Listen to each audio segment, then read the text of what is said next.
บายดีพี่น้องมาเด้อมากินข้าวเที่ยงน้ำกันเด้อมัน ดีพี่น้อง ท่านผู้ชมทุกๆคนประเทศนอกประเทศหน้าอยู่ไทยอยู่ลาวเบิ่งน้ำกันเด้อแม่น้องกิ๊กสิมากินข้าวเที่ยงกับตำบักหุ่งปิ้งไก่มื้อนี้นะกินย่ำเที่ยงแล้วก็แจ่วบ่ลอย แจ่วกอก แจ่วมะกอก แจ่วมะ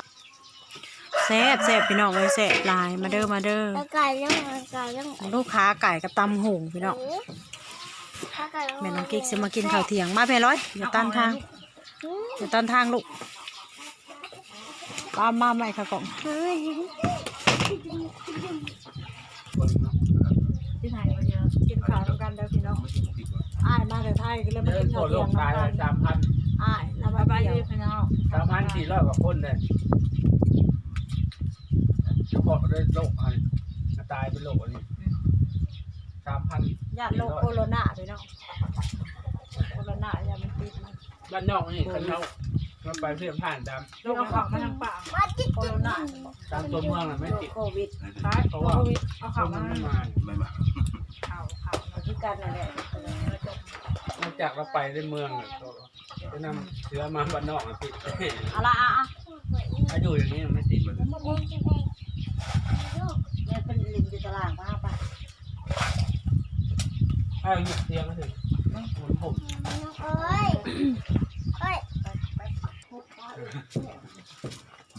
ข้าวเที่ยงน้ำกันเด้อข้าวผสมทุกคนเด้อมากินข้าวเที่ยงน้ำแม่น้องกิ๊กเด้อปิ้งไก่เมาว่าปิ้งไก่แฮนตีน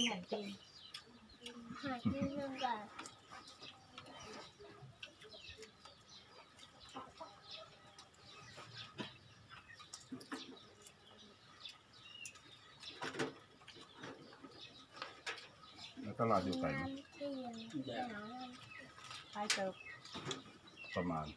10 ปลายละ ไม่ประมาณไปนี่ก็ประมาณ7 กิโลจากบ้านมา ไม่ไกลเลย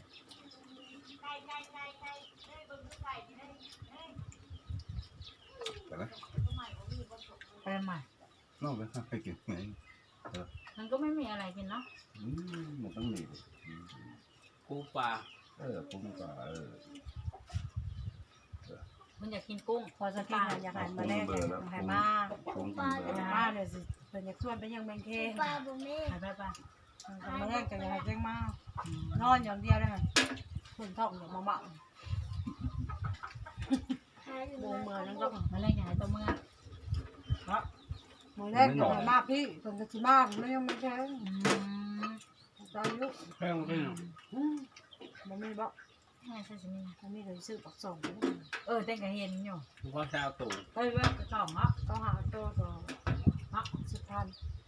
เช่าหา10ตัวเช้าเนาะ บ่ฟังเคยจับสอง มา อ่ะ ตัว40ตั้งลง เนี่ยน้อยอยากไปปักสอง รักกัน จะถามมึงมาก่อนมาขายของก่อน เอาแล้วทำไม่อยู่ เนี่ยล่ม อ๋อทำเขาไปบ้านแฟนเขาวันนี้ ไปเช้า เยอะแยะเลยให้ ไป ร้าน นอนอยู่ที่นู่นเหรอ ให้ร้านอยู่ มัน3 วันเนี่ยกลับมา พ่อไม่ต้องมาเลยครับพ่อ เนี่ย พ่อเล ที่ ย ไหนก็ นี่ เจอ นะ ที่บอกว่า เดือดร้อนเด้อ เยอะเอาเยอะแยะ เขาเหนื่อยถ่ายเอาเขาเหนื่อยถ่ายเอาบอก เยอะแยะ เนี่ย ไปแล้ว จะเปิดได้ชื่อเนี่ย ตับเลย ว่า มา เขาใหญ่เขาเลย ตับ หัวไปหาหลังเงินลง ตับเล วิท ย ย์เงินปลาโลขึ้น ก็ได้อยู่บ้านเลย มาดูวะ นี่ไว้ขังอุ่นก่อนไหมคุณอันใหญ่ไป ได้ กินอันเล็กก่อนอันนี้มันใหญ่ไปมันต้องอุ่นก่อนให้มันร้อนถึงกินได้ เนี่ยเล็กๆเนี่ย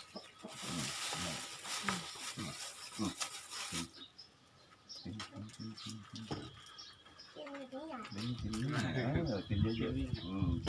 กินอย่างนี้ไง วันนี้มันถือว่าไปกิ๊กบอกพูดภาษาไทย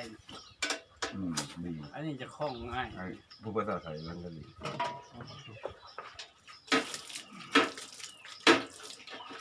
น้องบุ๋ม น้องบุ๋มนี่นะ อันนี้น้องบุ๋ม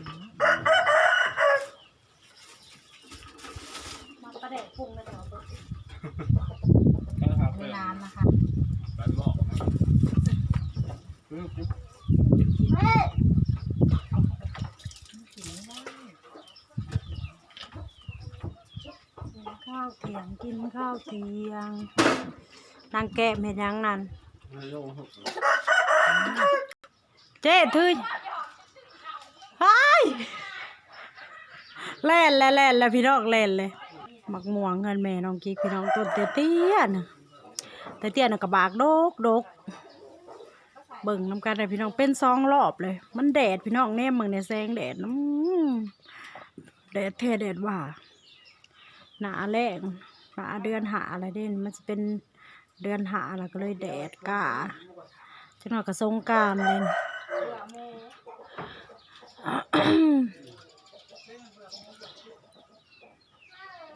นี่แม่น้องเกดก็ได้มาเฮือนแม่เด้อมื้อนี้เฮือนแม่ก็บ่ได้ใหญ่ดอกพี่น้องเอ้ยเฮือนโบราณไปทางนั้นคือเฮือนไผคือเอื้อยกับมันอ้ายคนไทยที่เขาจะมากินข้าวเที่ยงกันพี่น้องเอ้ยแม่น้องกิ๊กอิ่มแล้วเพราะปานนั้นแล้วเพิ่นซื้อปิ้งไก่มาแตะลัก3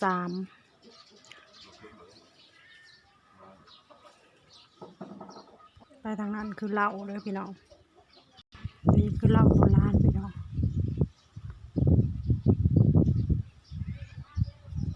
เหล้าโบราณเหล้าป่าแต่ข้าวเก่าแก่แต่ข้าวโบราณพี่น้องเลยเพิ่งทำกันเนี่ยพี่น้องต้นบักงิ้วเด้อดกๆนี่พี่น้องต้นบักงิ้วดกสะปัดดกแทน ทางลงวัดลงไปทางนั้นคือศาลาลงไปส่งทางนั้นตีวัดเบิ่งน้ำกันในต้นมะม่วงเตี้ยๆกระดกเป็น2 วัดเลยวัด1เบิดเลยเป็นอีกลูกวัด2ยังดกกว่าเก่า เมื่อนี้แม่น้องกิ๊กก็ได้มาบ้านเกิดเมืองนอน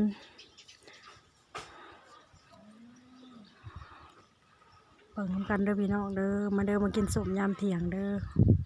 เพื่อนของแม่น้องกิ๊กพี่น้องเพื่อนโบราณเพื่อนแต่ข้าวเก่าแก่คนยางแม่มจะบ่เห็นบันไดมันเด็ดพี่น้องเอ้ย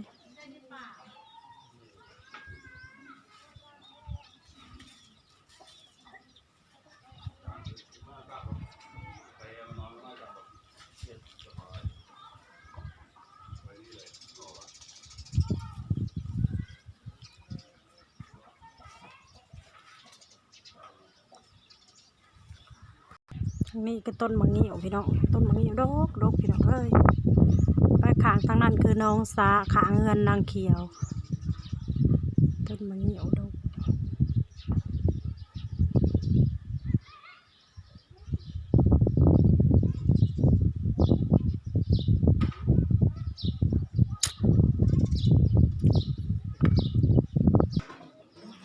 มาเด้อพี่น้องมากินส้มหมักม่วงน้ำกันเด้อแม่ลุงกิ๊กสิกินส้มกินข้าวแล้วสิมากินส้มต่อ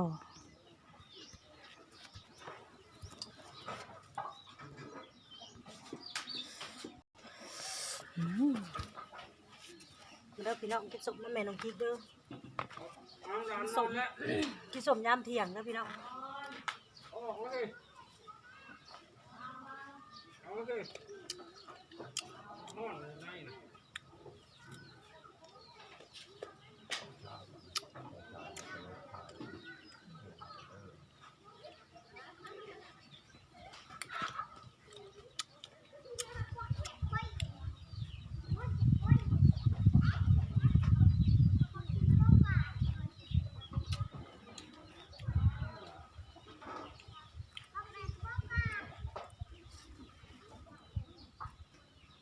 กินส้มพี่น้องยามเที่ยง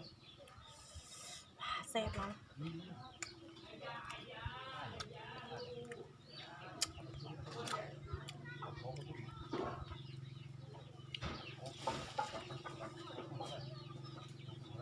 นี่คือตอนพักบัว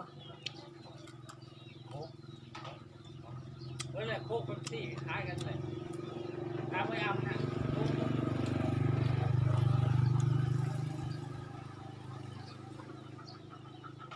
แค่โคกหมดอะ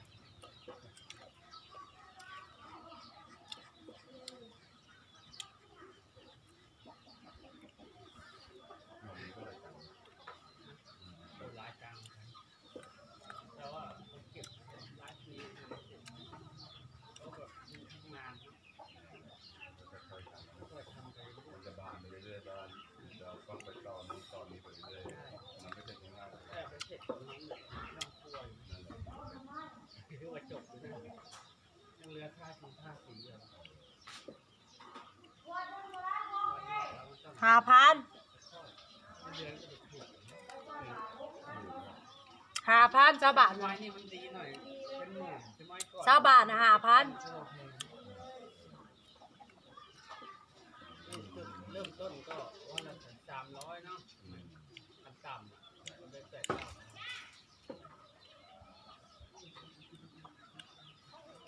เอ้ยตอนทำมันมันย่อยนะ เอ้าเป็นอย่างนี้เหรอไม่ได้ชุ่มเหรอ นั่นเอานู่นเลย อ๋อไปดูนี่ ไอ้มันไม่เย็นนะ เออ แล้วเอาน้ำแข็งมาด้วยเลยมันใส่แก้วกินนี่ ว้ายพี่น้องกินคนเดียวกินคนเดียวพี่น้องเอ้ย เอาน้ำแข็งมาด้วยใส่แก้วกินแบบนี้มี สมให้พี่น้อง จอกมันตักกระจอกมัน ส้มมื้อนี้บ่มีหยังหลายเด้อขอจบคลิปเพิ่นสำนี้มื้อหน้าฝากติดตามแม่น้องกิ๊กใหม่เด้ออย่าลืมติดตามอย่าลืมกด